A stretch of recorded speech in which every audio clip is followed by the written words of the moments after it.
Good morning. Good morning. I did not expect to see so many new faces today. Do you have the slides, Taka? So we had a really joyful atmosphere today. Can you guys hear me all right? Do I need the mic? Okay. Is this better? Okay. So the topic we will be discussing today is becoming central figures that overcome Satan. I saw this image on Google about 3 or 4 years ago, and it's one of my favorite images of Jesus ever. It's just, just look at it for yourself. It's very intense. So let's begin.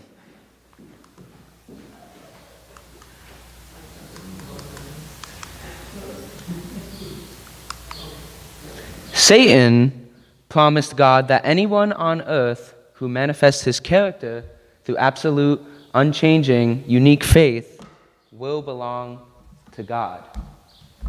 God is in a sad position in a way because Satan is always accusing people before him.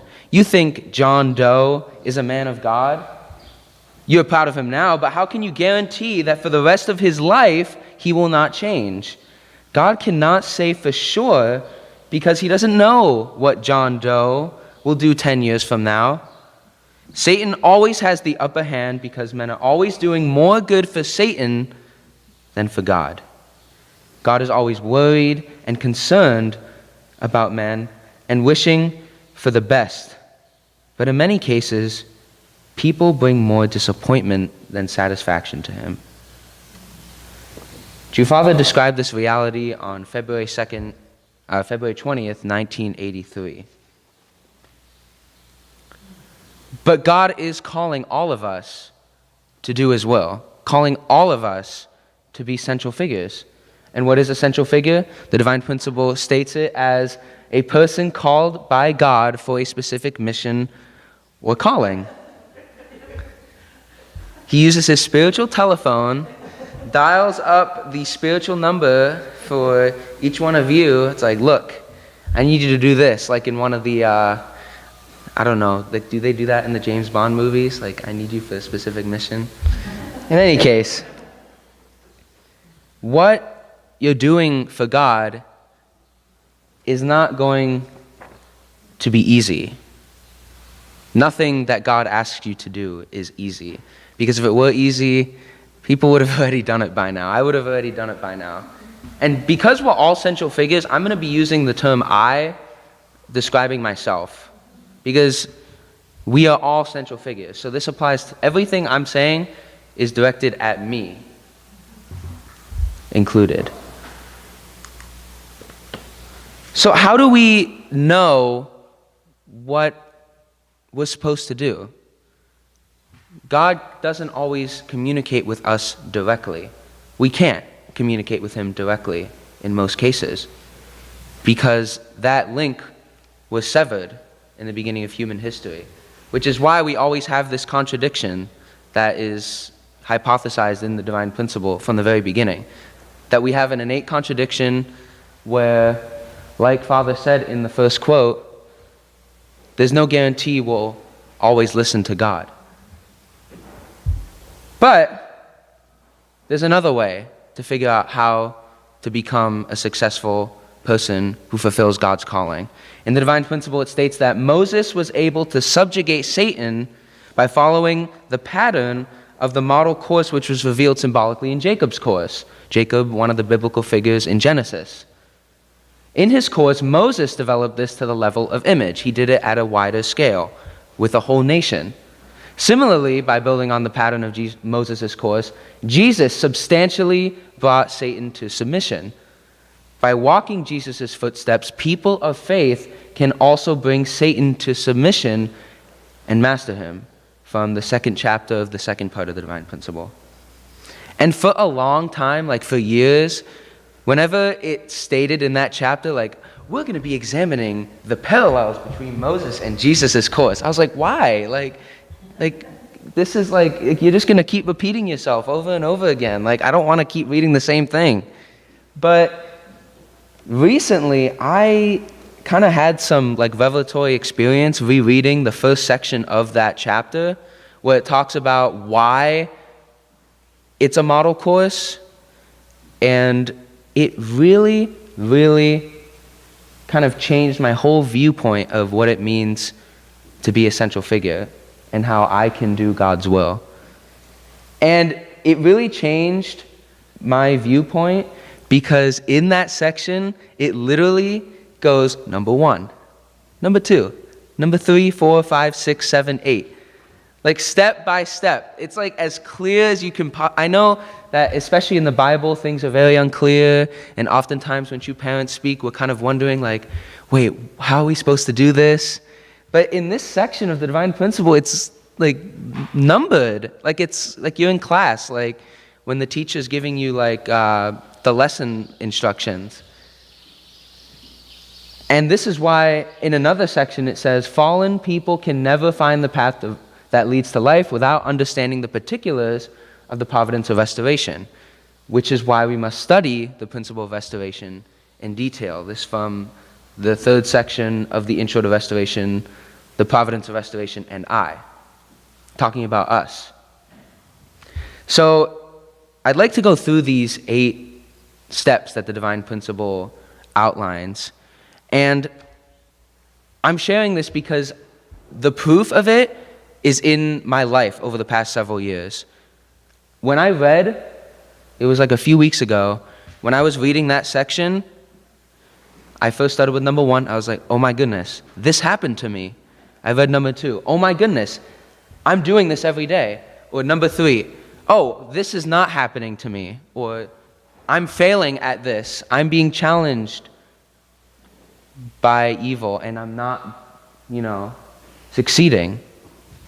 And then I sometimes realize, oh, maybe I did, succeed in this point, but now I'm not. So we're going to examine these 8 points using my personal testimony of my life.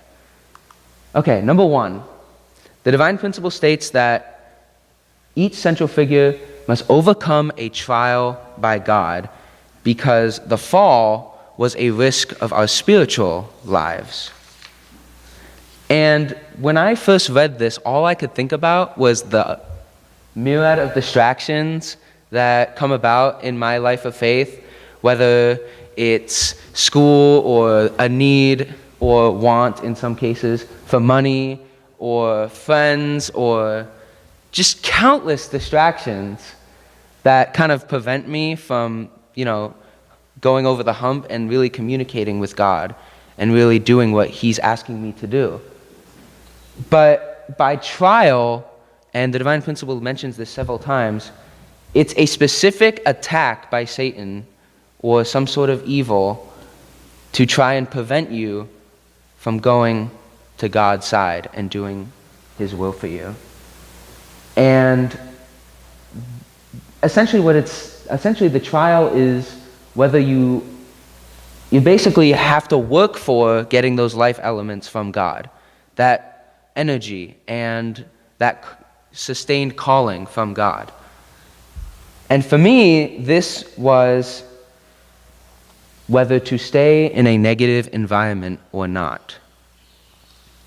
So my calling from God is to teach. I want to be a teacher. I work at a school. I am a substitute. I help with the after-school program. But that was only 6 months ago. Before that, I worked at a fast food restaurant. And that was fine for the time being, It was okay. Because it was my first job. Like, I can't suddenly walk into a school and be like, I'd like to teach. I have never worked a job in my life, but I want to teach kids. I want to take care of parents' children. Like that, no.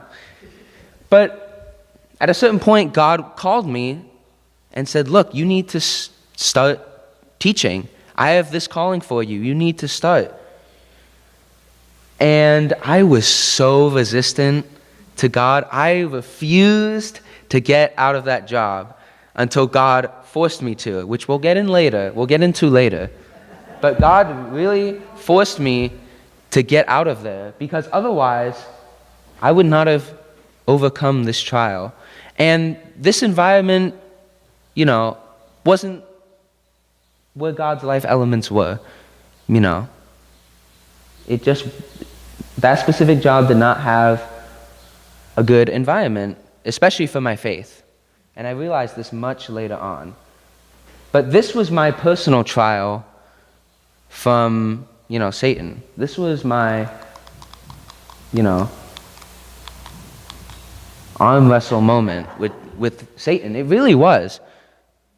Satan was really, you know how arm wrestling, if it's really intense, like your hands are going back and forth, and if your hand's almost down, you have to use all your might to defeat the opponent? That's really where I was at in my life of faith. I was really about to lose, but I was able to overcome that trial. But these trials are constant. It's not just a one-off. When I'm sure First Gen know this more than me, but the amount of times True Father has used the word accuse. Satan will accuse you because you did something wrong, because I did something wrong.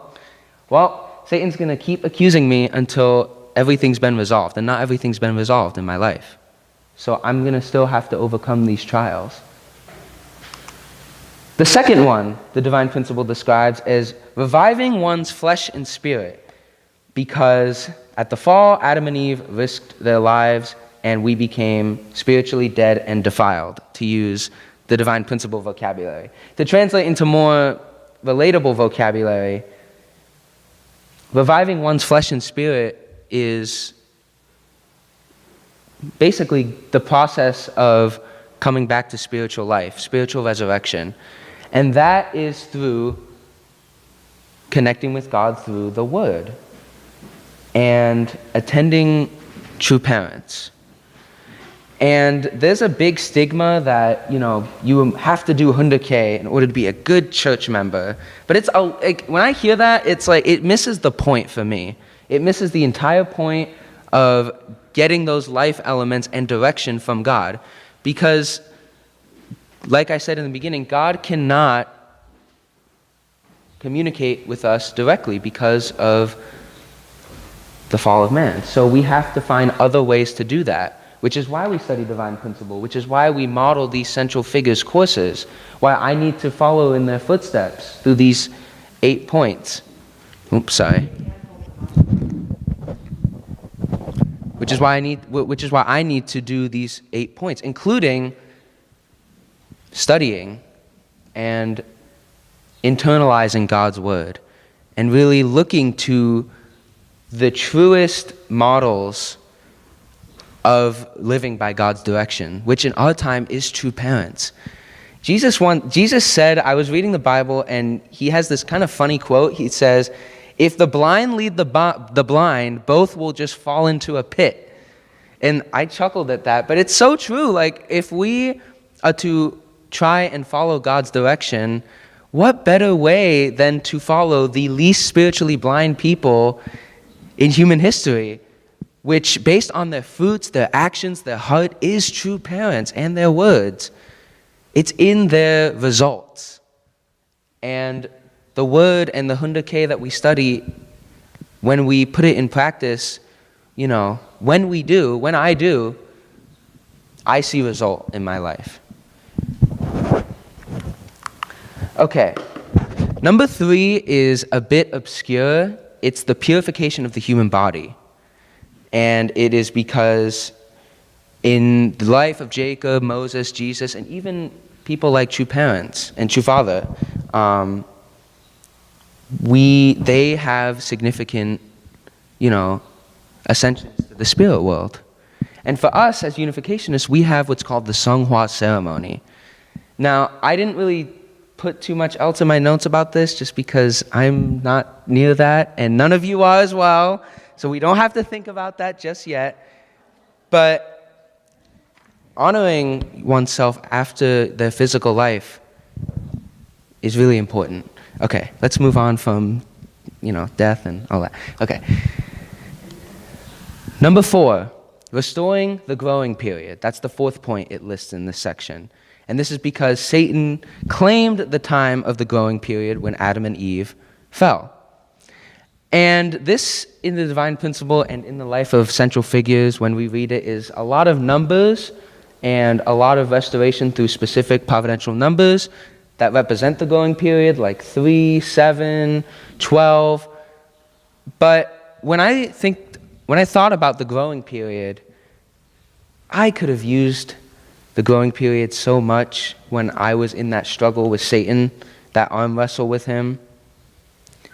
Because the growing period, actually, if you think about it, is kind of a gift to take a step back, to reflect, to make intentions, to think about what I've done right and what I've done wrong, and to set intentions for myself.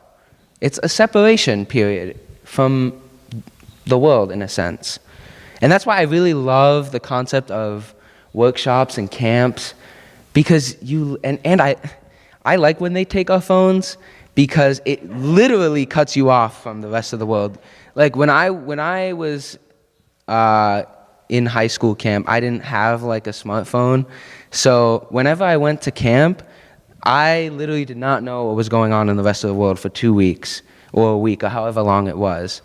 I would come home and my parents would be like, look, this happened. I'm like, wait, what? Like, I didn't know that. Like, no one told me. But that was a good thing.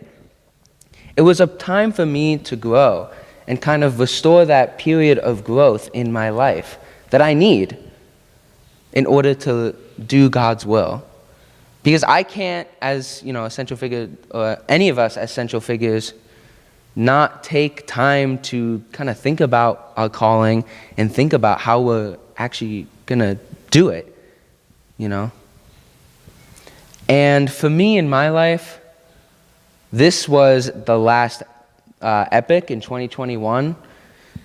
God was really telling me, like, you need to take a step away from your job. You need to redirect yourself, refocus, recenter, And I didn't want to do that. But when I did, it was literally the most life-saving thing I could have possibly done for myself. I was able to think a lot about, what happened in that negative environment. I was able to think a lot about how I contributed to that negative environment. I was able to think about how I wasn't willing to listen to God until the very end. And I was about to lose that arm wrestle until the very end. Okay. Number 5. The divine principle describes that we need to lean on the staff, the symbol for the Messiah. So, get up, get a staff. I'm just kidding. You don't need to buy yourself a staff at Home Depot. That's not what it's saying, okay? But we are supposed to lean on the Messiah and God's word, because Adam and Eve, in their moment of temptation, did not do that. They didn't take that step back, in that growing period to recenter, reflect, okay, what is Lucifer really asking me to do? Like, what is the significance of this if I do this? Like, if they had taken just a few days at least, just think about what he was asking them to do and tempting them to do. They were smart people. They weren't completely, ignorant of the world. And then they would have gone back to God. So, for me, that's, as a child, leaning on and attending, true parents, but also my parents. I think my parents they've really been the ones for me to lean on when I'm really struggling with something. When I was really struggling and refusing to get out of my job, and God, kept telling me, like, take a step back, that growing period that I just talked about. The thing that got me, the people that got me to do that were my parents. I went to them finally.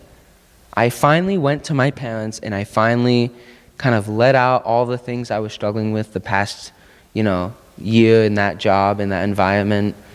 And they affirmed what God was telling me, which was go to this workshop, take a step back. You need it, you know? So we all need to lean on not just true parents, but our own parents. Because if Adam and Eve had leaned on their parent, God, they would have been consoled with their struggle and their temptation. They really would have, because that happened with me. Number 6, and along these lines, mother-son cooperation is described in the divine principle. And for me, I've really been able to seek advice from my mom specifically. She's in the back. She's amazing. Seriously, like, I will just tell her about my day, and then she will give like this like guidance that I'd never have thought of in my entire life, but somehow is like challenging. So I know it's from God if it's challenging. God's not just going to give you some easy advice, you know, because he wants you to change. He wants you to redirect yourself so we can be able to listen to him. And I just really feel that my mom has helped me overcome my struggles. So let's give her a round of applause, guys.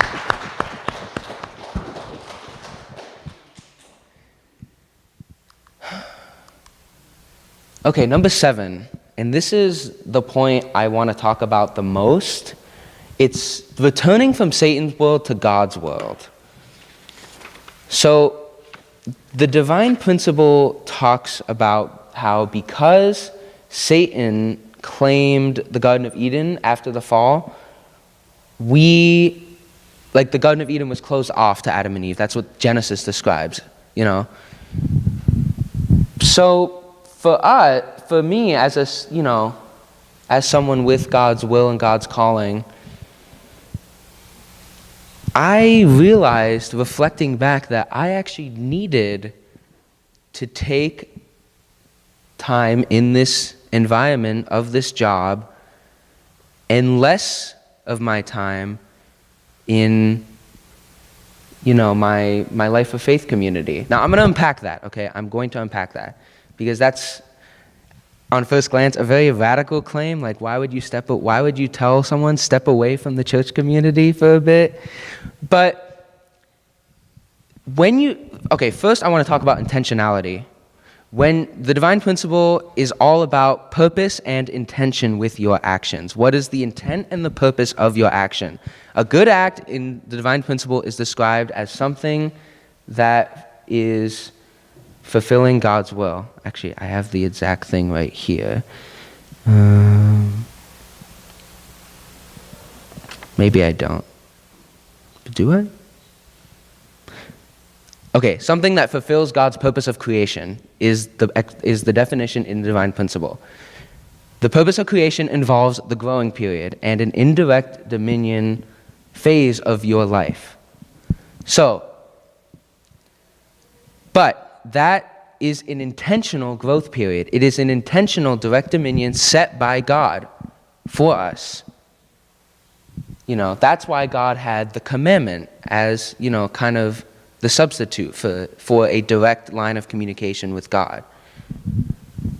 So when I look at this explanation from the divine principle, for me, actually, in 2020, when we came out of the initial lockdown, hardcore lockdown of the pandemic, work was my only form of socialization. Because, a lot of things were closed, all the laser tag, or go-karting, or most dine-in restaurants were closed. But, my job was open for just mobile curbside. We'd come out, we'd bring their food in a bill, so we didn't touch it. We had gloves on, a mask, very contactless service. So that was the only point of socialization for me. And I realized that, because I knew that there wouldn't be in-person church workshops, there wouldn't be in-person church service for a while. I knew that a lot of in-person things wouldn't happen. So I said to myself, look, God, I'm going to go into this environment and kind of seat myself in it. But it's for the purpose, and I said this to God, but then I forgot about it a few months later, which was the bad part. But I told him, I am going to take this next, 6 months to a year to really experience a life in a new, more external environment in order to take ownership of my faith. I said that to him. I remember. And then after I said that, I was like, oh boy, I don't know what I signed up for. I do not know what I signed up for. But I think that's very important. An intentional time where you can take real ownership of your faith by yourself for at least a little bit. But it doesn't work if there's no intentionality behind it. I forgot my intentionality. I forgot my purpose. I forgot my center. And because of that, when it was time to kind of come back, time to come back from that kind of environment and really begin reflecting on, okay, what did I experience? How does this impact my faith? I was so resistant. I was so stubborn. I refused to get out of there. It was a nightmare for people I was close with. I was a nightmare at home. I was to translate for parents, it was my teenage rebellious phase, basically, except there was no intention behind it. But really, if we think about it, we do, in the principle of creation, there is a intentional, indirect dominion from God, and in our case, a community of faith. But the problem is, in my case, and in many cases, there's no intentionality. I tried to cut off my family. I'm going to be honest. I didn't want to be at home. I just wanted to be at work and with my friends. Classic teenage rebellious phase stuff. But if I communicated this to my family and my parents, look, I'm taking this time intentionally to, see what's going on, in this different environment, this more external environment, and I want you guys to, let me, but when I'm straying too far or I'm forgetting my intentionality, please remind me. Please remind me of my intention. Remind me that you're doing this in order to, kind of take real ownership of your faith and, experience it firsthand, a more external, sometimes negative environment. If I had done that, it would have turned out way differently. But I didn't. I didn't communicate with my parents or my family. I didn't have any accountability for what I was doing. And then I was just drifting until the point where when God was telling me, okay, it's time, your journey's over, like he told Jacob, come back from Haran, make up with your brother, When God told Moses, okay, time to come out from the wilderness of Midian. It's time to start, your work. After Jesus, did his 3 temptations in 40 days in the desert, he knew, okay, it's time to do my work. I need to start my mission. I need to start my calling from God.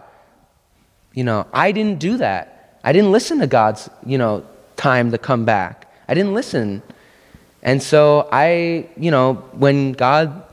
you don't listen to God, God will give you a big nudge He's going to give you a big nudge in the right direction. Because if you're so stubborn that you refuse to let go, God's going to at least try to get you, to push you out, But of course, it was still my portion of responsibility to, actually step out.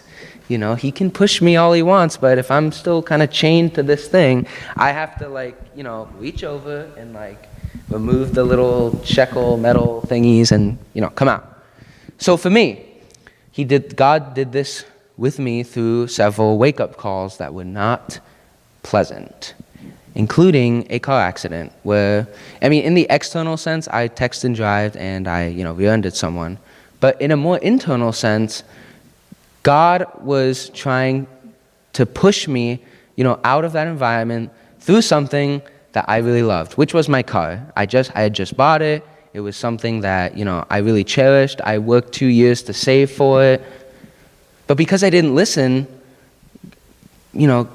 God needed me to listen, I'm a unique individual embodiment of truth of God. I'm in His image. I'm unique. No one else can do it. So it's not like He can just, toss me aside easily. He needs to try his hardest. He was trying his hardest, and he painfully had to do that. But I finally listened. It woke me up. It, made me go to my parents. It made me go to the Epic workshop. It made me begin these 8 steps. But I couldn't do that until I finally returned back. So, taking a step back from, a more internal, godly community is okay, but you need intention, or else it will not work. It will not work. It didn't work for me, and it could have worked if I was intentional, and if I had reported to my parents, and that would have led to them keeping me accountable for when it's time to return. So that's why I really spent a lot of time on this point, because I know of so many people that are not, necessarily plugged into the church community, or not, interested in a life of faith. And if people, going forward have that intentionality of stepping away for a bit, it will make things much easier for people. It would have made things much easier for me. So I really hope that kind of very, nuanced view of this can be taken into account in the future. Okay. And the last one and the final step is, as the divine principle describes it, the eradication of Satan. And you need to do this because, in the fall, Satan, was able to act through all humankind. And this is basically saying that once you overcome Satan's challenges, once you return from God's world, and you have mother-son co-op, and you do all weird, overcome your trials, once you do all these things, yes, Satan is, temporarily gone, but he's going to come back again. You can say, okay, you've overcame this, but there's still this, this is holding you back from doing God's will. So it's a constant process, but this process is so important, and it's really helped me a lot. I was able to come to a place of true ownership of my faith and a true understanding of how God wants me to live it out. And for me, that's through teaching. For me, that's helping with CARP. And for me, that is what God's calling is and how I can take ownership of my faith. And I shared this because I was really thinking about why, how do we become these central figures that the divine principle continually describes, And when it gives 8 steps like this was as clear as day for me. And I wanted to share it with all of you because it made me understand this so much clearer.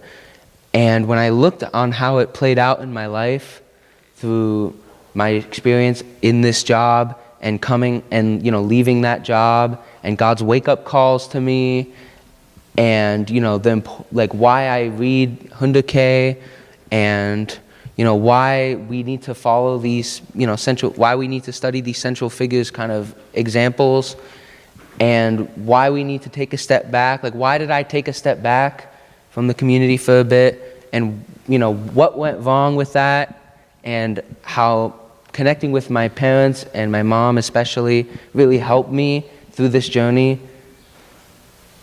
This put it all in perspective for me. And I really hope that we all can look at our life and see how these kind of parts of overcoming Satan are playing out in our lives and how we can really be victorious. And I want to end with this, I guess, inspiring quote I found from True Father. And he says, "If you don't like suffering, then you shouldn't enter the boxing ring. Once you enter the ring and decide to fight, it is natural to receive pain, no matter how difficult things may be in the future. Never be defeated by a challenger. Fight against him all the way, centering on God's love and ideal, and go on until the day of victory." And I know we will all have victory in the end. I'm sure of it. Thank you. Please join me in prayer.